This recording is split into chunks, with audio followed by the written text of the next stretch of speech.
Postgame from the Klotchie Center following first round action. Milwaukee Panthers win 84-72. Coach, a big scoring run at the end of the first half gave you guys control.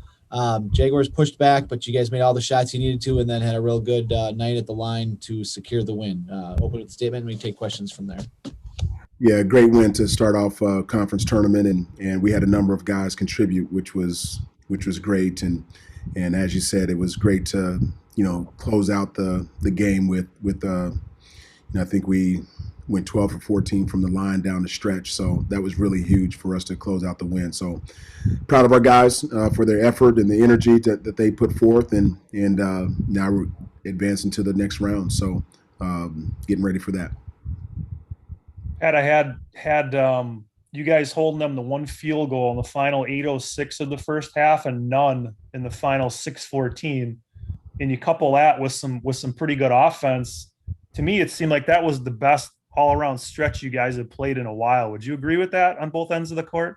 I would agree, and especially on the defensive end. I think we turned some turnovers into baskets, which was really key. We were already up a few points, but then I think those turnovers that we converted to baskets really pushed the lead out. So, from a defensive standpoint, it was really good to see that. Us playing harder on that end and being a lot more efficient on the offensive end as well.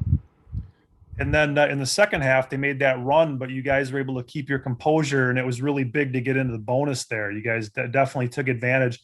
Can you talk a little bit about keeping that composure? I think they got within 5 or 6, and then, having the wherewithal to step up and hit those free throws when you needed to. Yeah, I think when they got to 5, I think Dre may have hit a pull up to push it back to 7. Yeah.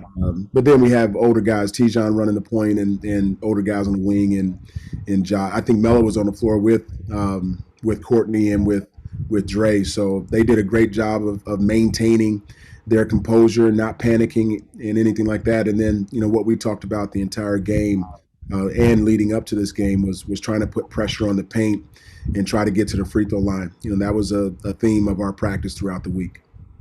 Ross is obviously a monster, another big game for him. But to me, one of the unsung heroes of the last few games for you guys has been Amir. He's really done a nice job, and he had another nice game tonight. He really is one of those kind of unsung heroes, isn't he, for you? He does all the dirty work, he knocks guys around, gets rebounds, and he had did he have a double-double, Chris? I didn't look at the final box. 13 points, 10 rebounds. Yeah, another really nice game for him.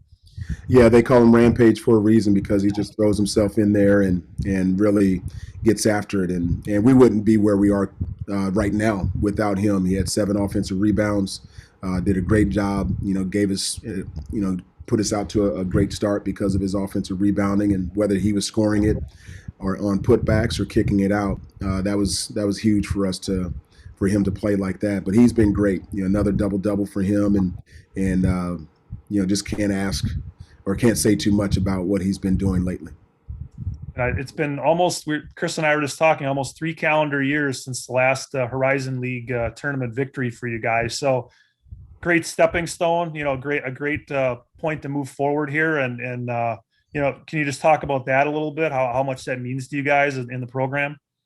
Yeah, it means a lot. I mean, obviously when you play, you want to win and you want to advance and give yourself an opportunity to put yourself in a great position. And now we're right back where we were a few years ago, and our guys, they don't want anything to end, so they're just playing hard.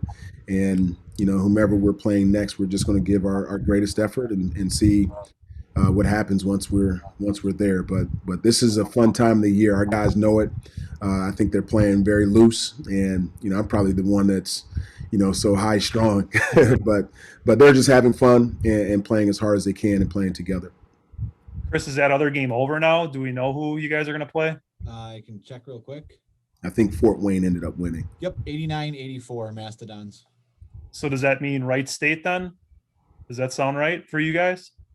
I believe so. I think that's what we were talking about. If Fort Wayne won, we would play Wright State, and whoever else would play Cleveland State. So gotcha. Now, Chris, you can fact check that. Assuming that it is Wright State, I mean, you guys just saw them recently. Really good team, obviously. They score a lot of points. Do you feel like you can take, even though they swept you feel like you can take some good points away from that for you guys to prepare? Well, there are some good things that we did out of there, but they're really tough to prepare for. They have a really, and forget about a good team, they're a great team. And, we have our hands full but we, like you said, we did some really good things towards the tail end of that game. So hopefully we can go there and be at full strength and be ready to go for, this upcoming game. Cool. Appreciate the time, Pat. Thanks and congrats.